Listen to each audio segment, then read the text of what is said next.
Naam, nite Madema au Dr. Maganga ndugu zangu. Leo nimekuja na faida ya dawa. Dawa hii unaiona ni miti asili, inaitwa mkukumba. Dawa hii inaitwa mkukumba, ni mchanganyiko wa dawa mbili ambayo inakwenda kumaliza shida na changamoto hizi nitakazozitaja.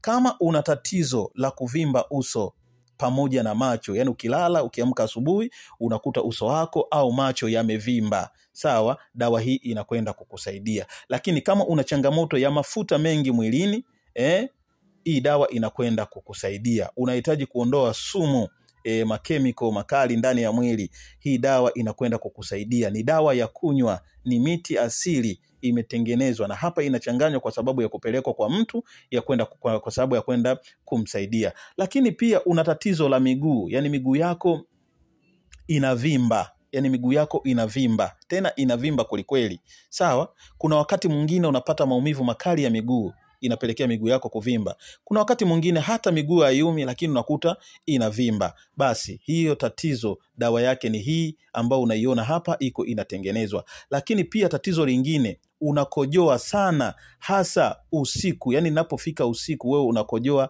sana, dawa hii inakwenda pia kukusaidia. Lakini unapata uchovu wa mwili, yani mwili wako unakuwa unachoka tu, hujafanya kazi ngumu lakini mwili unachoka, yani ukiamka unatamani uendelee kulala, sawa. Hii dawa pia inakwenda kukusaidia hilo tatizo. Lakini pia tatizo lingine, sawa, unapata maumivu makali ya kifua, yani kifua chako kinapata maumivu makali, lakini pia hata kupumua kwako inakuwa ni shida kwa sababu umeathirika, mapafu yako kidogo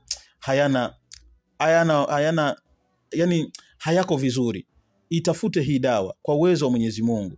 Inakwenda kukusafishia mapafu yako, inakwenda kukuondolea sumu, inakwenda kukuondolea hizo changamoto nimezozisema hapo, sawa. Lakini pia hata mwili wako kuna wakati unajikuna, unapata miwasho isiyokuwa ya kawaida, yani unajikuna, hii dawa itafute kwa uwezo wa Mwenyezi Mungu, inakwenda kukusaidia.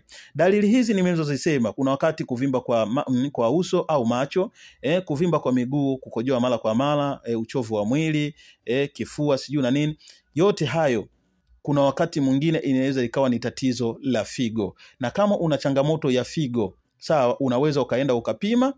Ukihakikisha kama ni figo ndo una changamoto kwenye figo, basi anza kuitumia hii dawa. Kwa uwezo wa Mwenyezi Mungu, ndani ya siku 7 hayo matatizo yote yanayokusonga hayataweza tena kuwepo. Utakuwa uko sawa na utakwenda kupona kabisa, sawa. Hii dawa ni dawa nzuri kabisa, ni dawa hii inatumika kunywa.